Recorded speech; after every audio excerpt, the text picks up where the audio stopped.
नमस्कार दोस्तों, talk with Joshi YouTube channel में आपका स्वागत है। तो आज हम बात करेंगे DSSSB के बारे में, जिसका फुल फॉर्म है Delhi subordinate service selection board के बारे में बात करेंगे, जिसकी हाल ही में वैकेंसी आई है। बहुत ही बड़ी रिक्रूटमेंट होने वाली है ये अभी 2021 के अंदर।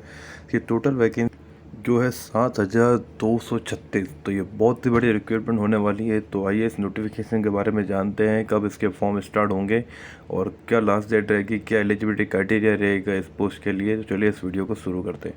जैसे कि आप यहाँ पर स्क्रीन पे चेक कर पा रहे होंगे कि जो DSSB का जो इस फॉर्म है वो 25/5/2021 से ये स्टार्ट होगा, 25 मई 2021 से। और क्लोजिंग डेट इसकी जो है वो 24 जून 2021 है। ठीक है, तो अब बात करते हैं वैकेंसी के बारे में। ठीक है, किस चीज़ की वैकेंसी निकली है। तो जैसे कि यहाँ पर जो सबसे ज़्यादा वैकेंसी जो निकली है वो निकली है ट्रेन ग्रेजुएट टीचर के लिए, मतलब TGT के लिए सबसे ज़्यादा वैकेंसी निकली है। ठीक है, जैसे TGT हिंदी के लिए, जिसका यहाँ पर आप चेक कर सकते हैं कि सीरियल नंबर भी दे रखा है, पोस्ट कोड भी दे रखा है, और जो है name of post and department और ग्रुप बी की पोस्ट है वो भी पता रखा है। और जो पे ग्रेड है वो 4600 यहाँ पर पे ग्रेड रहेगा। फिर इन्होंने यहाँ पर कैटेगरी वाइज जो है वो वैकेंसी यहाँ पर डिस्क्राइब कर रखी है। तो एक बार आप इसको यहाँ पर चेक कर सकते हैं अपनी कैटेगरी के हिसाब से। जैसे कि इन्होंने जो TGT की वैकेंसी निकाली, जो TGT यहाँ Hindi female, TGT Hindi male, ठीक है, TGT natural science male, TGT natural science female, TGT maths female, TGT maths male, और TGT सोशल साइंस मेल के लिए निकाली, और TGT सोशल साइंस फीमेल के लिए निकाली है, TGT बंगाली के लिए निकाली है। तो आप यहाँ पे चेक कर सकते हैं TGT के लिए बहुत सारी वैकेंसी निकाली है डिपार्टमेंट ऑफ एजुकेशन के लिए। अब बात करते हैं यहाँ पर नीचे जो आप आएंगे, जिसका पोस्ट कोड है 42/21। तो वो है असिस्टेंट टीचर प्राइमरी के लिए। ठीक है, ये भी B ग्रुप की पोस्ट रहेगी। यहाँ पर आपका जो पे ग्रेड है वो 4200 वो रहेगा। ठीक है, और साइड में यहाँ पर जो है वो कास्ट वाइज आपको यहाँ पर कैटेगरी वाइज जो है वैकेंसी डिस्क्राइब कर रखी है। फिर इसके नीचे अगर आप बात करेंगे वो है असिस्टेंट टीचर नर्सरी के लिए। डिपार्टमेंट ऑफ एजुकेशन आपका यहाँ रहेगा डिपार्टमेंट, ये भी B ग्रुप की पोस्ट है और 4200 का यहाँ पर आपका पे ग्रेड रहेगा। ठीक है, अब बात करते हैं जूनियर सेक्रेटरी असिस्टेंट के लिए, जो उसके नॉर्मली LTC कहते हैं। ये म्यूनसिपल कॉर्पोरेशन ऑफ दिल्ली की वैकेंसी है। ये C ग्रुप की है, 1900 का यहाँ पर आपका पे ग्रेड रहेगा। और यहाँ पर जो है वो डिस्क्राइब करेगी कैटेगरी वाइज वैकेंसी। अब बात करेंगे काउंसलर की यहाँ वैकेंसी है, जो department of women and child development के अंदर रहेगी। B ग्रुप की यहाँ पर ये वैकेंसी रहेगी और 4200 का आपका यहाँ पर पे ग्रेड रहेगा। पे ग्रेड बहुत बढ़िया है, 4200 का पे ग्रेड आपका यहाँ रहेगा। ठीक है, अब बात करेंगे हेड क्लर्क की। तो हेड क्लर्क की यहाँ पर जो वैकेंसी है वो डिपार्टमेंट है जो Delhi urban shelter improvement board के द्वारा निकाली गई है। यहाँ पर 4600 की यहाँ पर ये वैकेंसी रहेगी आपकी C ग्रुप के अंदर। अब बात करते हैं असिस्टेंट टीचर प्राइमरी के अंदर, जो न्यू दिल्ली म्यूनसिपल काउंसिलिंग के अंदर रहेगा डिपार्टमेंट। B ग्रुप की ये वैकेंसी रहेगी, 4200 का आपका यहाँ पर पे ग्रेड रहेगा। अब बात करते हैं नीचे पटवारी की जो वैकेंसी है, जो Delhi urban shelter improvement board के डिपार्टमेंट में रहेगी। और C ग्रुप की वैकेंसी है, 2000 का आपका यहाँ पे ग्रेड रहेगा। ठीक है, इन्होंने यहाँ पर जो है वो वैकेंसी अपनी कैटेगरी के वाइज डिस्क्राइब कर रखी। तो एक बार आप इसको यहाँ पर चेक कर सकते हैं। अगर मैं एक एक वैकेंसी मैं बताना चाहूँगा तो ये वीडियो थोड़ा बहुत ज़्यादा लंबा हो जाएगा, तो इसलिए इसको आप यहाँ पर इजीली एक बार आप चेक कर सकते हैं। इसका जो लिंक है नोटिफिकेशन का मैं अपने डिस्क्रिप्शन में दे दूँगा, वहाँ से डाउनलोड कर सकते हैं इस चीज़ को। ठीक है, अभी आप बात करेंगे जो इन्होंने नीचे ऐसे आएंगे तो क्वालिफिकेशन के बाद इन्होंने आज जो फॉर्म भरने का जो लिंक है वो आपको बता रखा है, जो ऑफिशियल वेबसाइट है वहाँ से भी इस फॉर्म को अप्लाई कर सकते हैं। इसकी लास्ट डेट जो रहेगी वो 24 जून 2021 रहेगी। ठीक है, तो इसका जो लिंक है वो भी मैं अपने डिस्क्रिप्शन में प्रोवाइड करा दूंगा, तो वहाँ से जाके आप इसको इजीली भर सकते हैं। ठीक है, अब बात करते हैं यहाँ पर एलिजिबिलिटी क्राइटेरिया के बारे में। तो जो TGT की जो वैकेंसी है हिंदी मेल फीमेल के लिए, तो यहाँ पर सबके लिए सेम ही रहेगी। जैसे अपने जो पर्टिकुलर जिस सब्जेक्ट में इन्होंने TGT कर रखा है तो उसके लिए वो रिक्वायरमेंट रहेगा। जैसे कि यहाँ पर इन्होंने मांग रखा है BA होना चाहिए आपका, 45% इस हिसाब से होना चाहिए आपका। फिर इन्होंने यहाँ नीचे दे रखा है डिग्री डिप्लोमा इन टीचिंग में होना चाहिए, नॉलेज ऑफ हिंदी होना चाहिए, शुड भी हैव क्वालिफाइड CTET होना चाहिए फ्रॉम CBSE से। तो वो एक बार अपने हिसाब से आप यहाँ पर TGT की जो है वैकेंसी वो अपने हिसाब से यहाँ पर आप चेक कर सकते हैं। अब आप बात करेंगे असिस्टेंट टीचर प्राइमरी के लिए। तो यहाँ पर जो क्वालिफिकेशन उन्होंने मांगी है वो मांगी है सीनियर सेकेंडरी होना चाहिए, इक्विवेलेंट 50% मार्क्स आपके यहाँ पर होना चाहिए, और डिप्लोमा इन एलिमेंट्री एजुकेशन के अंदर भी आपके यहाँ पर होना चाहिए। या तो आपके पास जो ट्वेल्थ होना चाहिए एटलीस्ट 45% के साथ, और 2 year diploma in elementary education के साथ होना चाहिए। साथ में आपके पास यहाँ पर होना चाहिए NCTE। NCTE का फुल फॉर्म जो होता है वो होता है national counselling for teacher education. ठीक है, तो ये सर्टिफिकेट भी आपके पास होना चाहिए। या फिर आपने जो है वो 12th के साथ में आपने जो है वो 4 year bachelor of elementary education कर रखा हो। ठीक है। या तो फिर आपने जो 12th के साथ में जो है वो 50% मार्क्स होना चाहिए आपके 2 ईयर डिप्लोमा इन एजुकेशन के अंदर होना चाहिए, या तो आपके पास होना चाहिए graduation 2 year diploma elementary education के साथ होना चाहिए। ठीक है। और साथ में आपके जो है यहाँ पर सेंट्रल टीचर एलिजिबिलिटी टेस्ट, जो CTET का जो टेस्ट होता है वो CBSE के द्वारा जो होता है वो पास होना चाहिए आपके यहाँ पर। और मस्ट हैव वो पास हिंदी और उर्दू और Punjabi English subject as secondary level, मतलब हिंदी या तो उर्दू या पंजाबी या English as a subject of school level पे। ठीक है। तो यहाँ पर जो मिनिमम एज इन्होंने यहाँ बता रखी है वो है जो 30 साल से ज़्यादा आपकी यहाँ पर एज नहीं होनी चाहिए। ठीक है। और जो एज रिलेक्सेशन है वो इन्होंने अकॉर्डिंग टू गवर्नमेंट यहाँ पर दे रखा है। ठीक है। इसकी बात हम आगे करेंगे। तो अब बात करते हैं असिस्टेंट टीचर नर्सरी के लिए। तो यहाँ पर जो एजुकेशन क्वालिफिकेशन है वो है 12th के साथ में आपका जो है वो 12th होना चाहिए। ठीक है। वही 45% के साथ। ठीक है। और ना diploma certificate nursery teacher education के साथ आपके यहाँ पर होना चाहिए प्रोग्राम। ड्यूरेशन जो इसका होना चाहिए वो 2 ईयर से कम नहीं होना चाहिए, और या तो BEd होना चाहिए नर्सरी के अंदर, और must have pass Hindi at secondary level पे। सेकेंडरी लेवल में आपने जो है हिंदी पास की होनी चाहिए। इसमें जो बात करेंगे एज की, तो एज यहाँ पर जो सेम दे रखी है, 30 साल से ज़्यादा यहाँ पर एज नहीं होनी चाहिए। और अदर कैटेगरी यहाँ पर जो है एज रिलेशन जो है वो according to government, Delhi government के हिसाब से यहाँ पर दे रखा है। ठीक है। अब बात करेंगे जूनियर सेक्रेटरी असिस्टेंट LDC के बारे में। तो LDC के यहाँ पर जो एजुकेशन क्वालिफिकेशन बता रखी है वो है 10th पास होना चाहिए। उसके साथ में आपको यहाँ पर जो है वो टाइपिंग की जो स्पीड है वो इंग्लिश के अंदर 35 वर्ड पर मिनट से कम नहीं होनी चाहिए, और हिंदी के अंदर जो है वो 30 वर्ड पर मिनट से कम नहीं होनी चाहिए। ठीक है। और साथ में जो टेस्ट होगा वो आपका कंप्यूटर बेस पे होगा। ठीक है। तो अब बात करते हैं एज लिमिटेड की। तो एज जो है वो 18 से 27 साल दे रखा है। बाकी अदर कैटेगरी के लिए as relaxation as per Delhi government के हिसाब से यहाँ पर आपको मिलेगी, जिसके बारे में यहाँ पर जो है वो टेबल नंबर 7 में इन्होंने बता रखा है।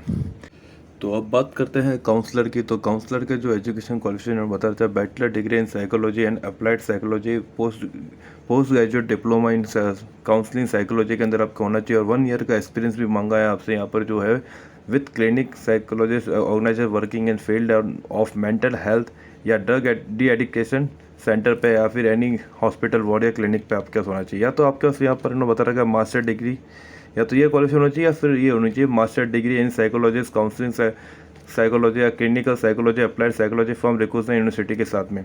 ठीक है। नीचे उन्होंने बता रखा है कि study Hindi as subject in any level from secondary. ठीक है। आपने जो हिंदी है वो लेवल जो है स्कूल लेवल पर आपने पढ़ा होना चाहिए, सेकेंडरी लेवल पर।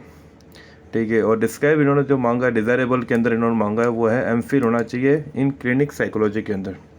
ठीक है। और एज लिमिट की आप बात करते हैं, जो एज लिमिट जो है वो 30 ईयर से ज़्यादा नहीं होनी चाहिए, और बाकी जो है कैटेगरी के लिए रिलेक्सेशन जो है वो एज़ पर दिल्ली गवर्नमेंट यहाँ दे रखा है। अब बात करते हैं हेड क्लर्क की। तो हेड क्लर्क के जो क्वालिफिकेशन है वो है बैचलर डिग्री आपके पास होना चाहिए, और कंप्यूटर के अंदर आपको प्रोफिशिएंसी होनी चाहिए। ठीक है। कंप्यूटर नॉलेज होनी चाहिए, और आपके पास बैचलर डिग्री यहाँ पर होना चाहिए। एज की बात करते हैं तो वो 30 साल से ज़्यादा नहीं होनी चाहिए, और एज रिलेशन बाकी कैटेगरी के लिए एज पर दिल्ली गवर्नमेंट के हिसाब से यहाँ दे रखा है। अब बात करते हैं असिस्टेंट टीचर प्राइमरी लेवल के लिए।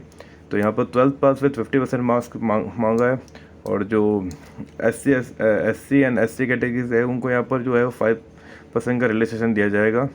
ठीक है। और यहाँ पर इन्होंने मांगा है 2 year diploma in primary education या certificate course in ETE, JBT, DIET, BIE और ED फ्रॉम रिकोजा यूनिवर्सिटी से होना चाहिए। Must have the pass Hindi as a subject 10th level पे, और must candidate should have the pass as central teacher eligibility test आपको यहाँ pass किया होना चाहिए, to be conducted by the appropriate government के द्वारा यहाँ पर होना चाहिए जो टेस्ट आप पास करेंगे, with the guideline frame by the NCTE के द्वारा जो गाइडलाइन फ्रेम की होनी चाहिए जो CTET टेस्ट के लिए। फिर डिज़ायरेबल इन्होंने जो है कंप्यूटर नॉलेज मांगा है। जो एज यहाँ पर जो है वो 30 साल ज़्यादा नहीं होनी चाहिए, और जो एज रिलेक्सेशन जो होगा वो एज़ पर अदर कैटेगरी के लिए जो एज़ पर दिल्ली गवर्नमेंट के हिसाब से यहाँ पर रखा गया है। अब बात करेंगे पटवारी के लिए। तो पटवारी के लिए इन्होंने जो क्वालिफिकेशन मांगा है वो है सिर्फ ग्रेजुएशन मांगी यहाँ पर साथ में, और जो डिज़ायरेबल के अंदर इन्होंने मांगा है proficiency in computer and working knowledge of Hindi और उर्दू के लिए। ठीक है। और एज लिमिट यहाँ पर जो है वो 21 से 27 साल तक है, और बाकी कैटेगरी के लिए एज़ पर दिल्ली गवर्नमेंट जो है उन्होंने एज रिलेक्सेशन दे रखा है यहाँ पर। जैसे आप नीचे आके देखेंगे तो इन्होंने बता रखा है कि जो फॉर्म है वो सिर्फ ऑनलाइन ही भरा जाएगा, इसके अलावा अदर कोई भी मोड ऑफ एप्लीकेशन यहाँ पर एक्सेप्ट नहीं किया जाएगा। ठीक है। और जो यहाँ उन्होंने एक मेन चीज़ यहाँ बताना चाहता हूँ, ये वैकेंसी दिल्ली गवर्नमेंट की है, तो जितने भी कैटेगरीज जो है रिजर्व कैटेगरी के लिए, तो उनके लिए जो सर्टिफिकेट चाहिए होगा वो एज़ पर दिल्ली गवर्नमेंट के हिसाब से ही चाहिए होगा। जैसे कि अगर आप एग्जांपल मान लो, अगर आप हरियाणा में आपको OBC सर्टिफिकेट मिला हुआ है, तो आप हरियाणा में ओबीसी में ऊपर, आप दिल्ली से गए इस पर उसके लिए फॉर्म भरोगे तो एज आप यूआर या जनरल काउंट होंगे, आपको यहाँ पर वो रिजर्वेशन का फ़ायदा नहीं मिलेगा। तो एक बार इस चीज़ का आप यहाँ ज़रूर ध्यान रखें, ठीक है। और आप जब फॉर्म भर रहे होंगे तो अपना जो है वो आधार कार्ड है जो भी इशू पर गवर्नमेंट के द्वारा अप्रोप्रिएट गवर्नमेंट के हिसाब से, ये सब आपको डिटेल देनी है। तो एक बार आप इस फॉर्म भरने से पहले एक बार थोड़ा नोटिफिकेशन के अंदर जनरल इंस्ट्रक्शन तो दे रहे, उस पर एक बार रीड कर लीजिए, ठीक है। अब बात करते हैं एग्जामिनेशन फ़ीस के बारे में। तो एग्जामिनेशन फ़ीस जो है वो 100 रुपीज़ आपके यहाँ पर रहेगी, ठीक है। आप ऑनलाइन मोड है तो उसके द्वारा आप इसको पे कर सकते हैं। 100 रुपये फीस जो है वो जनरल एंड ओबीसी के लिए रखी गई है, बाकी अदर सभी कैटेगरी के लिए यहाँ पर कोई भी फ़ीस नहीं है। इनफैक्ट वुमेन के लिए भी यहाँ पर कोई फ़ीस नहीं रखी गई है, तो आप अपना फॉर्म इजीली यहाँ भर सकते हैं, ठीक है। अब बात करते हैं मोड ऑफ सिलेक्शन के लिए। तो यहाँ पर जो है मोड ऑफ सिलेक्शन के लिए 1 टायर है, 2 टायर ऑफ एग्जामिनेशन रखा है एंड स्किल टेस्ट रखा है, ठीक। तो इसके बाद इन्होंने बताया कि डीएसएसबी जो है वो इस एग्ज़ाम को कंडक्ट कराएगा, ठीक है। और जिसके लिए टायर 1 और टायर 2 होगा वो उसके लिए इन्होंने यहाँ पर एनेक्स 5 के अंदर बता रखा है कि किसके लिए टायर 1 और किसके लिए टायर 2 यहाँ पर रखा गया है, ठीक है। उसके बाद अगर नीचे आएंगे तो इन्होंने बता रखा है एग्ज़ाम जो होगा वो हिंदी और इंग्लिश दोनों में होगा, ठीक है। और इन्होंने ये बता रखा है कि जो क्वालिफाइंग मार्क्स होगा वो डिफरेंस कैटेगरी के लिए डिफरेंस रहेगा यहाँ पर। तो जो यहाँ पर कट ऑफ जाएगी वो कैटेगरी वाइज डिफरेंस रहेगी। कि इन्होंने यहाँ पर बता रखा है कि अगर किसी कैंडिडेट के यहाँ पर जो है वो सेम मार्क्स आ जाते हैं, वो सेम कैटेगरी से है, तो उसके लिए इन्होंने बता रखा है कि कैंडिडेट स्कोरिंग मोर मार्क्स, ठीक है, मतलब जिसने ज़्यादा मार्क्स स्कोर करा है उसके बेस पे लेंगे, ठीक है। या तो फिर ना ये करेंगे कि भाई जिसकी जो एज के हिसाब से इन्होंने बता रखा है कि जिसकी एज के हिसाब देखें, डेट ऑफ बर्थ के हिसाब, अगर उनके मार्क्स भी दोनों के हायर आ रहा है, बराबर आ रहा है, तो फिर उसके एज के हिसाब जो हायर होगा तो उसको पहले मिलेगा। या तो फिर अगर सब कुछ है तो फिर उसके बाद दोनों की एज भी बराबर, तो उसके बाद अल्फ़ाबेट के हिसाब से यहाँ पर उसको जो है वो प्लेसमेंट दे रहे हैं। ऐसे ही इन्होंने यहाँ पर बता रखा है टेक्निकल पोस्ट के लिए भी, जनरल के लिए भी ये चीज़ बता रखी है, ठीक है। अब बात करते हैं सिलेबस की। तो सिलेबस में जो है टायर 1 और टायर 2 का जो सिलेबस यहाँ दे रखा है, तो पहले बात करते हैं टायर 1 की।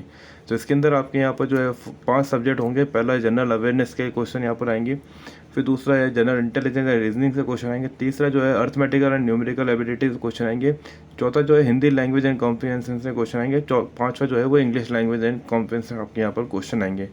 तो सेक्शन बी दे रखा है, और जो सेक्शन जो बी जो है वो सिर्फ टेक्निकल पोस्ट के लिए रहेगा इन टायर 1 के हिसाब से, ठीक है। अब बात करते हैं टायर 2 के अंदर। टायर 2 के अंदर आपके जो होंगे 2 पार्ट होंगे। तो पहले पार्ट कहते हैं, फर्स्ट पार्ट के अंदर आपके यहाँ पर जो आएंगे, एक तो आएगा रीजनिंग से आपका आएगा जनरल इंटेलिजेंस रीजनिंग, और एक आएगा आपकी जो है क्वांटिटी एप्टीट्यूड जनरल अवेयरनेस, ठीक है, जो इसमें आपका हिस्ट्री, कल्चर एंड डेमोग्राफी और ज्योग्राफी, इकोनॉमी और दिल्ली एडमिनिस्ट्रेटिव के से governance and NCT of Delhi के क्वेश्चन भी आएंगे आपके, इंग्लिश लैंग्वेज एंड कॉम्प्रिहेंशन भी आएंगे, और कंप्यूटर प्रोफिशिएंसी के आएंगे। ये आएंगे पार्ट फर्स्ट के अंदर। अब बात करते हैं पार्ट सेकंड। पार्ट सेकंड जो होगा वो डिस्क्रिप्टिव बेस पे होगा, जिसके अंदर ऐसे आएगा इन इंग्लिश में एंड लेटर राइटिंग आएगा आपके इन इंग्लिश के अंदर। अब बात करते हैं एलिजिबल क्राइटेरिया की। एलिजिबल यहाँ पर जो होंगे वो इंडियन ऑफ सिटीजन होंगे, और एजुकेशन क्वालिफिकेशन और एज के हिसाब से जो उन्होंने बता रखा है क्राइटेरिया, वही यहाँ पर जो है वो कैंडिडेट एलिजिबल होंगे।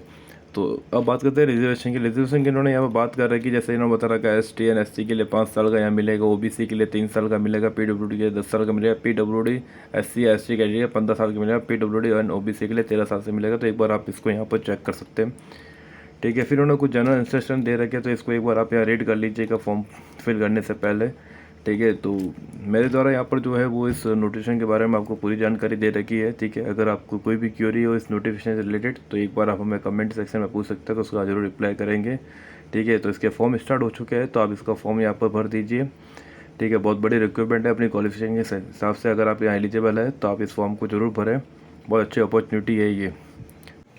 तो हमारा ये वीडियो देखने के लिए आपका बहुत बहुत धन्यवाद। जय हिंद, जय भारत।